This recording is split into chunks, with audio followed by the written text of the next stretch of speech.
سوال ہے کہ بہت پرانی کھانسی ہے، 8 سال سے علاج کروایا جا رہا ہے، فرق نہیں پڑ رہا۔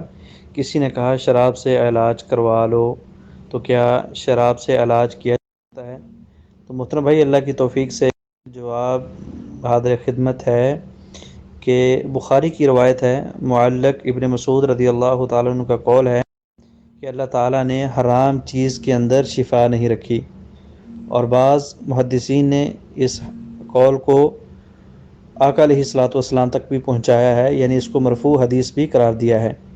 اسی طرح مسلم کی روایت ہے، آقا علیہ الصلوۃ والسلام نے فرمایا کہ شراب کے اندر شفا نہیں بلکہ شراب کے اندر بیماری ہے۔